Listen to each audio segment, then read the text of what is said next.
Gara dubbii kiyyatti otoo hin deebiin dura waan tokko mataa keessatti dhufee jedhe rakkoon biyyattii yookiin impaayera yookiin lafa daangaa Itoophiyaa haarawaa tana laaltanii rakkoon isii keessa jirtu laaltanii jettanii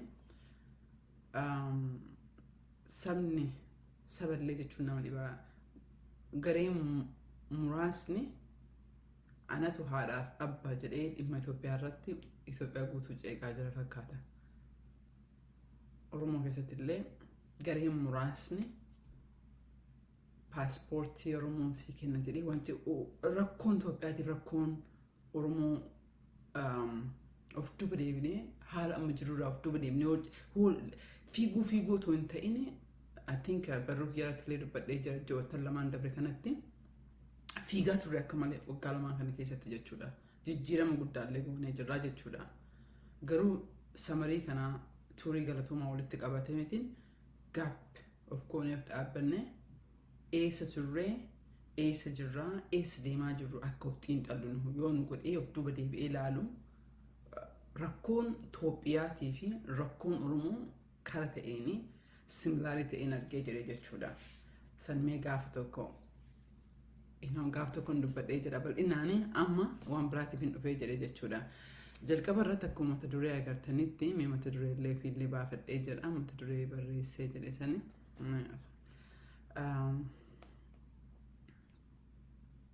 So mata dureen jalqabaa irratti kan inni dubbadha jedhee as bahee fi ajjeechaa lixa Oromiyaa keessatti walitti qabatee jechuudha. Ajjeechaa magaalaa Agamsaa Wallagga keessatti ta'ee walitti qabatee jechuudha. Akkuma agartan miidiyaa hedduu irratti gabaasee jira. Waan nagadisan keessatti waa laman dubbadha jedheetiin. Inni tokko I think kuni uummatuma Oromoo hundaa fi warra mootummaa deeggaruuf illee warra mootummaan deeggarreef illee walumaa galatti akka Oromootti jechuudha. Haasaan gidduun afaan Oromootiin godhutti dhaggeeffattoonni keenya Oromoodhaa fi kuwwan illee saba biraa afaan Oromoo dhaga'uuf jechuudha.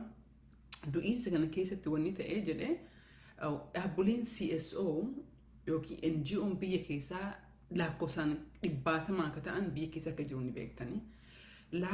Dhaabbileen tunniin yeroo baay'ee maal godhu isinitti fakkaata miidiyaan guddaan dhaabbilee yookiin immoo miidiyaa kanarraa fudhatee jira lookoo miidiyaa irraa fudhataa jechuudha oduu biyya keessatti ta'uu jechuudha yookiin mootummaa irraa fudhata yookiin immoo dhaabbilee kanneen irraa fudhatee jira.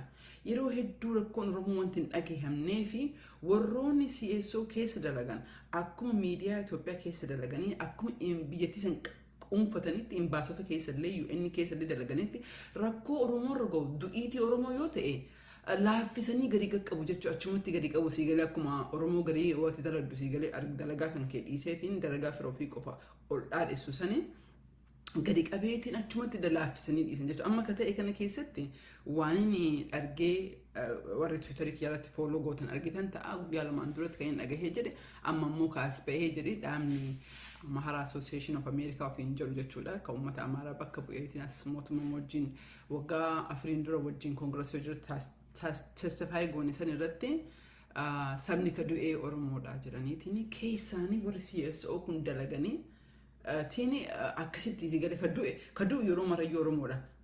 Garuu jijjiiraniitiin saba biratti godhanii dhiibaa jiranii akkasoo garasi neeratiivii spiin godhaa jiranii jechuudha. So kanaan walitti qabateetiin namni keenya dhaabbilee adda addaa keessa including UN keessa ijoolleen Oromoo dhiigaan Oromoo taatan kan dhalatanii achi keessa daldanii jirtanii nuti yeroo baay'ee hariiroo guddaa otoo mootummaa Ameerikaa wajjin qabnu otoo UN wajjin qabnu ka akka dhaaba olla Oromoo bakka bu'ee ka mootummaa wajjin haasaa jiru ka addunyaa kana wajjin haasaa jiru garuu rakkoon keenya inni guddaan information saffisaan gahaadha yeroodhaan ka verify ta'e argachuu hin dandeenye. So kanuma walitti qabeeti warrichi keessa dalda information sun ergaa isin jedha. Wanni kan yaadadhee fi asin durallee dubbadhee jira. Dhiyeenya kan namni tokko na dubbisee hedduu na gammachiisee jedhee information amma isinitti himaa jiru kana iyyuu achiin argannee jechuudha. Akkamitti dhaabbileen CSO dhaabbileen guguddaan kun keessaanii narratiivii kana micciirteetiin ka ofii gooti siigalee du'a ka du'u Oromoodha kan mootummaa Oromoodha jechuudha. Akkas godhu yaalaa jirtu dhaaba AAA kanarratti arguu dandeettanii jechuudha. Warroonni Oromoo keessa achi dalagdanii information akkanaa kan nuuf kennaa jedhee isin kadhadha jechuudha. Oromoon lakkoofsa NGO hedduu keessa dalagdan baay'eedha. Garuu laala sabni Tigree ko mootummaan itti roorisu, ka Amaar itti roorisu, ka Nafxanyaan itti roorisu achi inni keessa taa'ee iccitii baasee jedha. Keenna ammoo Washington DC as taa'ee mootummaa Ameerikaatiif dalagaatiin hojii isaatiif siigalee asitti hollataa oolaa jechuudha. Garaagarummaan keenyaa fi warra saba biraa yookiin saba Tigree kana jechuudha. Siigalee yoo kanaafiyyuu yoo dandeettan iccitii guddaa ni dhageettan because achi keessa waan dadaddaniif daataa garagarii simbira waan dhufuuf nuuf dabarsaa kara kaaniin akkasiin jedhaa jiru micciiraniiti warri kun akkana godhaa jira triple A baasee jira already micciiraa jiranii sana quba qabatanii lammata irratti ammoo jecha kana hojjenne hedduu wanna hadhan kaleellee barreessee hadhallee hin dubbadha jedhee murteessee dhufee fi dhaaba OLA garee faqqadaatiin ka durfamu waraana faannoodhaa fi ajjecha uummata Oromoo irratti akka harka keessaa qabuun dhagahee jedhe jechuudha. Namoonni gariin dhimma kana akka dubbatamu barbaadan. Namoonni kaniin akka haasa'amu barbaadan. Rakkoon Oromoo keessa jiru ka gabrummaa kana lafarra harkisee asiin gahe ka gabrummaa kana du'iinsa kana rakkatii gadada'u uummata Oromoo irratti harkisaa deemaa jiru kana rakkoodha jechuudha. Bara 2014 buka guun baasee jedhu iccitii bara sanii State Departmentii xiqqoo internshipii dalagaan ture baaseen jiru jenna namni community natti aaree jedhe namoonni gargarii community keessaa jechuudha maaliif iccitii kenna baastee alatti miccitaa ka jedhu rakkoon ilaalcha sanii bara sanillee waggaa 8 hadhaa kan hin jedhe hardhallee kan hin jedhaa jiru rakkoon sanii iccitii kijibaa jedhanii kijibaanii gabrummaa ofirra dursu jechuudha. Ka fira ofii kana yoo gantuu ta'u, ka fira ofii kana ka ganda ofii kana yoo hattuu ta'u, gurgurama ta'u yoo goobana ta'u hin cadhisna. Ka ambaa kana ammoo tokkicha yoo ta'u ammoo naqabaa gana dhiisaa jennaa jechuudha. Dhaabbolee adda addaa jala ta'anii dhoohimsa samarii kana irratti ta'ee walaaltanii jettan burjaada'iinsa ta'ee jedhee dhimma fakkeenyaaf oosaa fudhannee jenne jechuudha.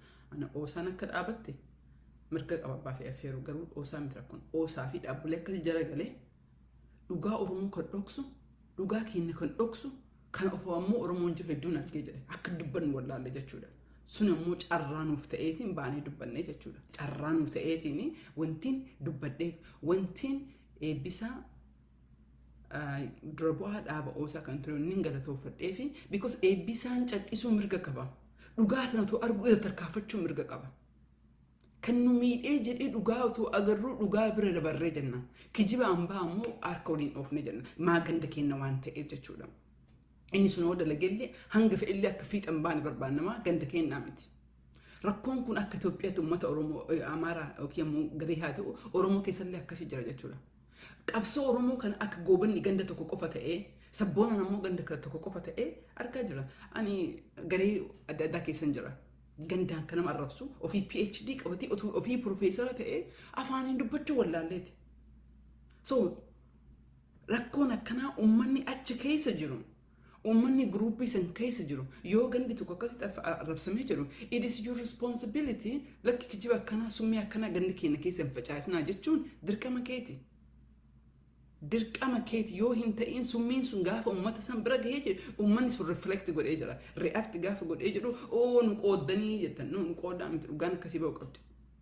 Ammallee garee OLA kan hin faana dubbadhuu fi ka OLA amma garee faqqadaa qofa ta'uu hin ta'inii fi gurbaa tokkotu jira Facebook yani OLA jedhee Facebook irra taa'ee ka yeroo mara kafaa'oo dhaabbolee adda addaa arrabsan dhaaba kafaa'oo bakka bu'eetti miti.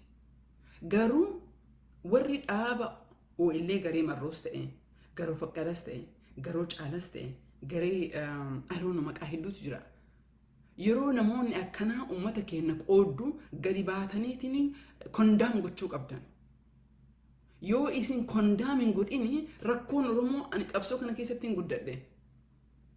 Biyya kana moodan jiru kiyya walakkaa ol biyya kanan taa'ee jedhe. Walakkaa ol illee Oromummaa fatu hin xaaruun jira. Community keessatti dhaaba adda addaa keessatti sirmaadhee jira jechuudha. Argee jira summii Oromoo keessa jiru argee jira. Amma summiin ol babahaa jirtu baay'een gammadaan. Kanaafi because qaamni tokko infekshinii yoo godhate achumatti baandeejii itti goone fayyuu hin danda'u. Dhullaan sun keessaa bahuu qaba. Ullaan Oromoo keessa jiru summiin Oromoo keessa jiru bahuu qaba. ummanni Oromoo of duuba deebinee takka fiiguu qofa dhiisneetiin xiinxaluu qabna.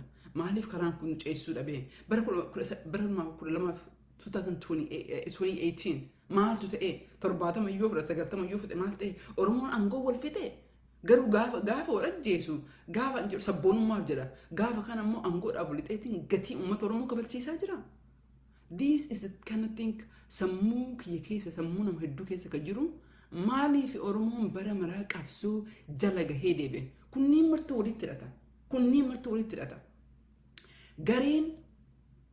Gareen amma akkasiin garee fakkadaas ta'ee garee amma communities tuqee waa hedduun walitti makeenis hin taasisaa jiru kuni walitti hidhatee jira maal isinitti fakkaate garee wahii ofii sigalee digriin waraqaa qofaa kana beekan digrii PhD qabatan jechuun tuffiidhaaf miti warri kun warra ija nu bane shakkiin qabu ani Oromummaa kiyya bukarraan harka guddaallee maatiin kiyyallee haa hidhamu akkuma maatiin Oromoo hedduu hoikee Oromoo hundumaatiyyuu my larger understanding came from different books.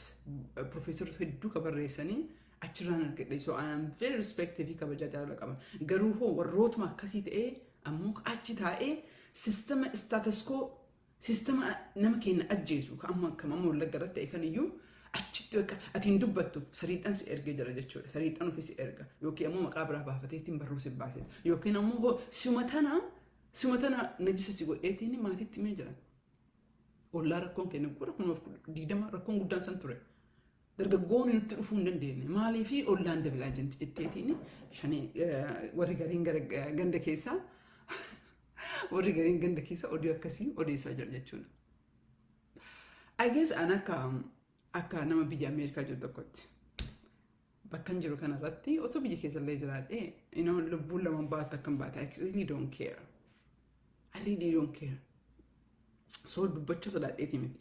Yeroo hamtuu keessa jirra jedheetiin yeroo fokkisa keessa jirra qooddamiinsa Oromoo kana keessatti ani harka hin naqadhuuf malee dhugaa arguu dhabeeti miti. So warroonni dhugaa argitanii ka beektanii ka ganda keessanii isin daddaftanii ka dubbachuu qabattee wanna kana Jawaarillee dubbatee jiranatti fakkaatanii dhaaba sanarrallee taa'eeti miti. Dhugaan jirtuudhaan dhiiroo.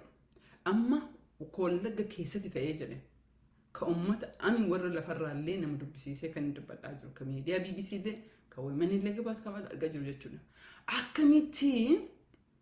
Akkamitti Oromoo garee fa'aa haa ta'u garee fakkadaas ta'e garee fa'iiti akkamitti bineensa gama genocideidhaan himatamu ummata Tigraay irratti faannoo warra jedhaniin kana akkamitti warra kana waliin ajjeesanii qotee bulaa kenna maaliif maaf opiidiyoolee hin taane akkamitti qotee bulaan keenya ajjeefama namni keenya lafarraa duguugama nuti bara maraa hin bilisoom nuti bara maraa naannoon keenya gandummaan tokko fayyaan argatu gandummaan tokko kan namni keenya itti baqatee nagaan jiraatu hin jiru ka saamamu malee ka gudeedamu malee ka haatamu malee propaganda miti ani kan dalaguuf dalageellee hin beeku dalaguullee faayidaa hin qabu propaganda gar tokko harka dhahee dhugaa nam tokko dhoksuu irratti fedhii hin qabu. So kana walitti qabatee waa hedduun dubbadhee jira. Ka diasporaatti illee ka warra biyyatti illee jechuudha. Yeroo dhaaban keessan keessa ani dhaaba keessan ofii wayaasan fudhata ofii wayaasan uffata ofii isinii dubbata nama biraa yoo ciniinu dhaaba biraa yoo ciniinu you have responsibility to call them out. Dhaabni ka illee garee marroollee ta'e garee fakkadaa jechuudha. Garee fakkadaa kana it's very interesting conversation hedduutu jira.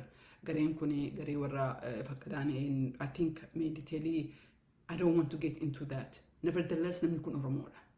Kanaafi eenyuun ajjeesaa jira jennee ka yeroo baay'een dubbadhuufi kanaaf eenyutu du'aa jira eenyutu ajjeesaa jira. Eenyutu mee gareen kun garee fakkadaa ta'aa jennu ka faannoo uummata sanyii duguugaan himatamaa jiru kana keessatti kan uummata eensantii qotee bulaa lafarraa ficcisiise. Warroota kana ija qabatee akka uummanni kun du'e ka godhee jira warri sun eenyu. Mee warruma fakkadaan jedhan kun iyyuu kama fe'e hojii ta'u Shimallisii haa ergatu. Abaabuma kaan birallee haa jiraatee jedhu. Innis Oromoodhaa miti.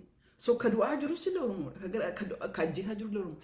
Kanaafi dubbiin keessa jirru kana dubbii cadhisnee funyaanitti nama hidhaniitiin nama harkisa osoo ta'anii gad dhaabannee dubbii bakka xiinxallu ka jennuuf kanaaf. Because ka du'aa jirullee ka ajjeesaa jirullee. Ka ati du'aa jirtu كأمو كأجيس كان كيوتي إيه نتو سر باسي جرا إيه نتو هن أجيسنا ولين أجيسنا إسن نمتوكو إسن أبلا ينجر هنجرو مرتينو هو أجيسا جريك هالكن مدعو كان قف أجيسونا إيجا كانوا أجيسو كانوا دول دين تاتي إيجا أولان فر تكون تمني قرق أكنو أبلا ينتاني تمني جرا كنافو مرين كين كيسة تديبيو كبا كان ينجر إيرو باية دبادوف كنافي هدون التلقاه مجرد جوديس أجيسا كان رتي ياس كوبان كبان اللي هارواناف تأي completely أكنتي غريني بيسن كيسة غرين مرتين برانا بافتيتيني سيجلي هاتودا أمتا ريبا أمتا ملك في الشيء قتيبولا كين نميدا دوبرتي كين نميدا ويا إسين تفتورة إتدوبتاتيني أنا مو أرموف دلقا جلا غرين كون غري سرور كيسارة غري كان مو إبان إبتي وادين سينين جلا تاسوما غرين كون أمتا كيني بيدي سومسو هندن دو جتشودا yaaduu qabna jechuudha. Warroonni garee fakkaataa faana deemtanii Oromoodhaaf waa gootan Oromoo ajjeesaa jedhee ana abdiin qabu. Kanaafiyyuu hedduu wanna kana haarawaa dhaga'ee osoo hin ta'in it is akka mammaatiin jedhu it's a straw that broke the camel's back akka jedhan saniif jechuu barbaadeetiin. Kabira irratti dhiifama.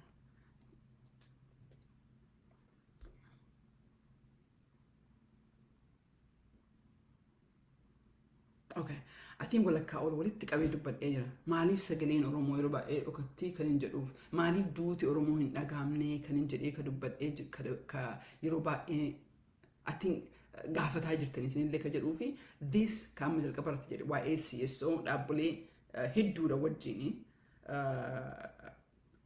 taa'aniitiin du'iitii ilmaan Oromoo kan achumatti gadi qaqqabanii cadhisanii irra oolchan jechuudha. Akkuma agarree amma ka ta'aa jiru ka jalqaba dubbadhee jedhu CSO'n dhaabbileen daddalaganiitiin ka du'ee barii ka baqataa jiru uummata Amaaraa Oromiyaa keessa ka baqataa jiru jedhaniitiin gurbaan advokasiitti gaafatamaa baasee jira akkasii dhiibaa jiran sanii beekuu gada. Kanaafuu Oromoon achi keessa dalagdan.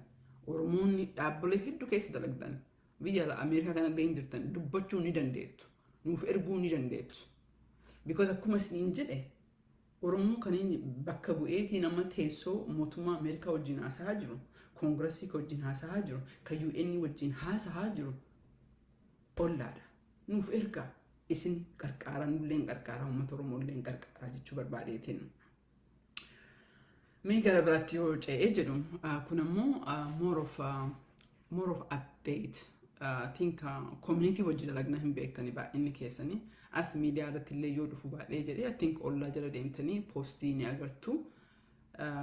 Garuu I hope follow gootu jedhee yaadan qaba. Kana akkuma more of an update isinii kennu barbaade jechuudha. Sindor ji'a dabre keessa warra State Departmentiitiif warra USAID wal gennee turre jechuudha. Oromoo community dhaaba Oromoo community 20 irraa hin dhufna jedhanii I think karaa 18 dhaaba 18 irraa dhufee wal gennee turre jechuudha.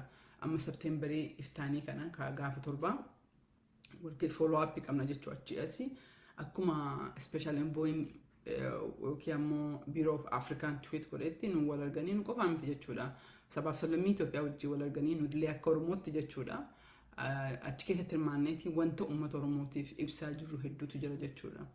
Ijuu qofa otoo hin ta'in booyuu qofa otoo hin ta'in nuti akka ilaalcha kiyya dhaaba hin ta'uu malee hin jiraamti the Republican Party. Dhaabum fala fiduu hin jedhu garuu hin ta'uu. Bara TPLF illee hin ta'uu bara kanallee hin ta'uu dhaaba jechuudha. Jiru keenya akkasitti du'uu akkasitti ijaaruun barbaadnu ammayyuu ijaarree yaarree nutti bahee jira ta'uun barbaadnu. Kanaafiyyuu wannan asirratti gaafa Septemberii 7 isinii dubbadhaa jiruuf community keenya especially ka biyya Ameerikaa kana North America kana jechuudha particularly United States kana irratti affeerraan gahee hirmaannaa nu deebistanii jirtan quba qaba. Garuu warroonni isin gahee warroonni asirra na dhageettanii fi akka dabarsitanii jechuudha. Mammaa akkuma tokko yaadadhee jedhee maatii kiyya waan gaafatan asiin dura yeroo tokko jechuudha. This is a very old story dha. Itti meen jedhe jechuudha. I think bara 1919 natti fakkaate. Itti meen amanuu didanii jechuudha. Gaafa kaan akka tasaa miidiyaa irratti dhufee wannuma asirratti misan xiqqoo tasgabbeessee to certain level harka 80 himee jechuudha. Gaafa miidiyaa irratti himee jedhe san hin amanan. Gaafa ammoo manatti himee jedhe hin amanan jechuudha. So Oromoo community illee affeerraa yoo goonu sometimes akkasitti ilaalchi jira jechuu barbaadeetiif waa hedduu irratti dalagaa jirra. Ka miidiyaa irratti hin dubbannee ka community Oromoo hundatu affeeramee jira jechuudha. Ka beekee rafee kaasuu hin dandeenyu. because as special envoy amma akkuma beektan as finfinnee ka dhufee jedhe haala deemaarra irratti walgahii UN ka biyya investigate godhaa jiru irratti walgahii aduunnu lakkoofsa akka hin dhumne irratti ka walgahaa jiru nuyi information kan hin qabna akkamitti oromoon ammoo walitti dhufaa walitti itiitaa kan jedhe halkan guyyaa dalagaa jiru nuyi so kana sometimes affeerra keessaan yoo isin affeerru I don't know akkuma maatii kennaa san xiqqoodha gaafa miidiyaan yoo asin laayifii irraa dhageettanii isin xiqqoo yoo gadi tarii jechaaf isinitti mu barbaadeetini waa hedduutu deddeemaa jira ji'oottan as dhufu kana keessatti waan adda addaa irraa abdii gaggaarii qabnaa jechuudha lolli noorzii akkasumatti taa'ee dhimma isa irratti otoo hin dubbatiin jechuu barbaadeetini. Kan UN itti walitti qabate waan tokko dubbachuu barbaadee jira asiin durallee atiin miidiyaa irratti afaan ingiliffaatiin dubbadhee jedhee afaan na ollatti imeelii ammoo argattanii jirtanii warroon waamicha keenya faana buutanii information galchitanii warroon gaafattanii illee hedduu galatoomaa isiniin jira because wacuu qofa otoo hin ta'in waan isiniin jennu kana yoo hojii ooltan isinillee qarqaaraa nullee qarqaaraa uummata oromootiif illee bu'aa qaba jechuudha.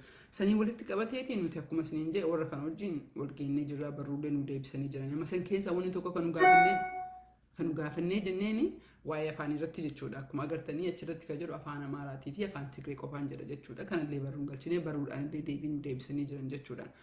Kun ammoo riippoortiin jira kajuunii haga Agostii investigation dalagan suni ji'a kana keessa asii General Assembly irratti gadi bahee jira.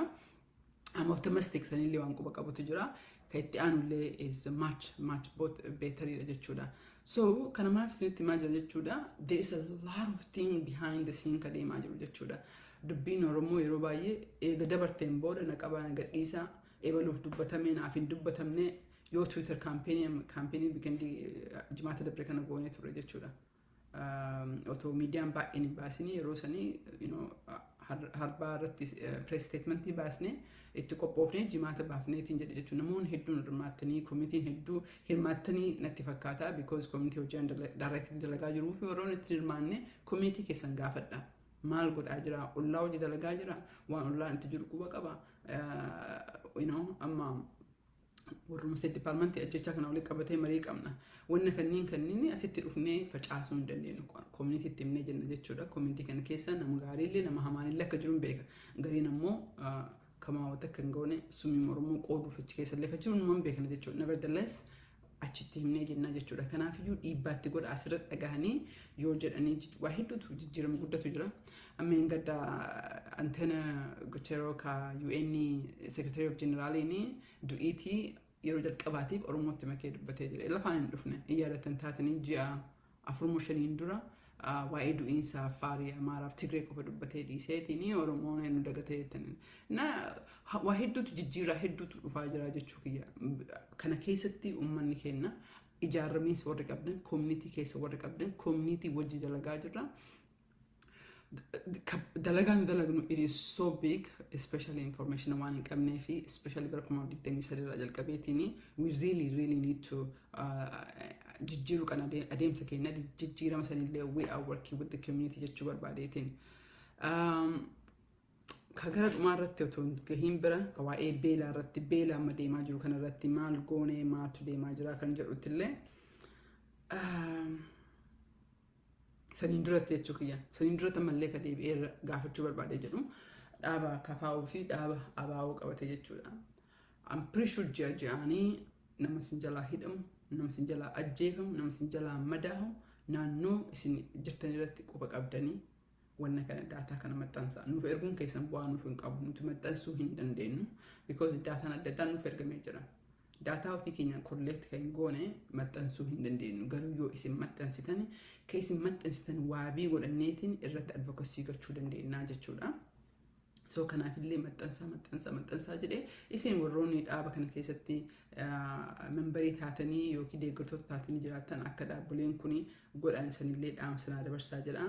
Kara kaaniin ammoo ammallee kabeelaa bira ta'uun ga'een kan mootummaa Oromiyaa keessa jiru jechuudha.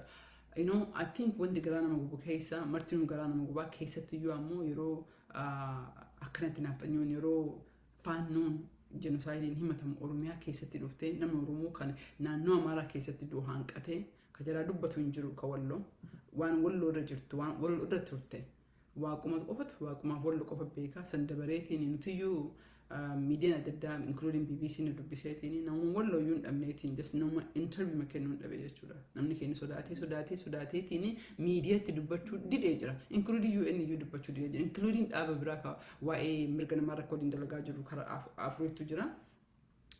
Sodaatee dubbachuu didee jira. Dhiiroo yoo isin hin dubbanne yoo isin riskii hin fudhanne akkamitti rakkoon keessa ala baatee akkamitti rakkoon keenya ala baatee addunyaa nu dhaga'uu dandeetti.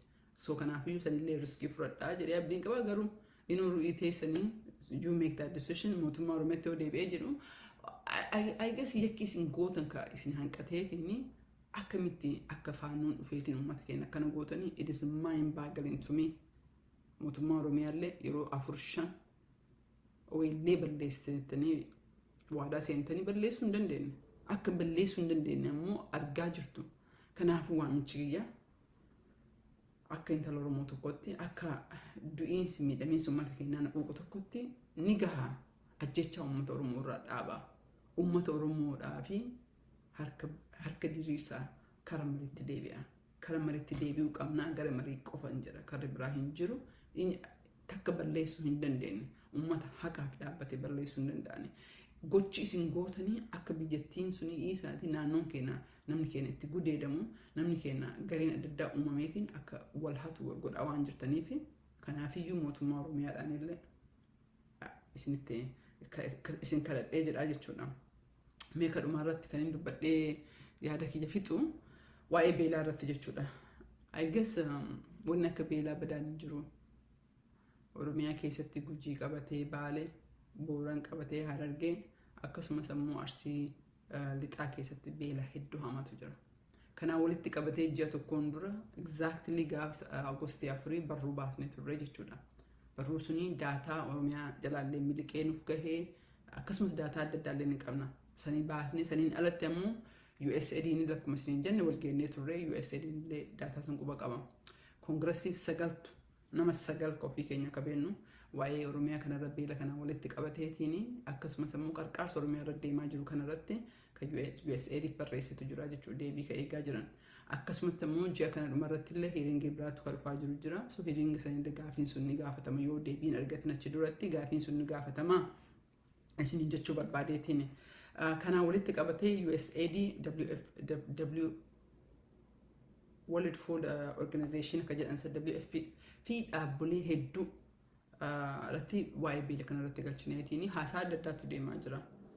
Chimbaasitti illee jechuudha dhaabbilee adda addaa irratti illee jechuudha. One of challenging keenya guddaa kan nuti ta'ee jedhe haasaa haasofnu kana jarris hin maxxansanii nuti ammoo haasofni sun private waan taaneef maxxansaa hin jiru. Nevertheless waa hedduu goonee jirra godhaa jirra jechuudha. Kana walitti qabatee amma torbaan kana torbee dhufu kana godhu kaampeenii adda addaa godhuu barbaanna. Amma yaadatan taatee gaafa jimaataa gaafa kamisaa baafnee jennee or maybe jimaataa I don't really exactly know.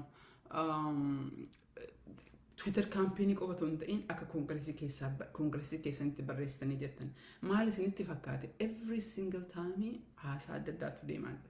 Haasaa kana keessatti narratiivii Angiliin Oromoo akka ajandaa irratti akka dhiyaatuuf jechuudha. Because biyyi sun gaanfa Afrikaa gubataa jirti.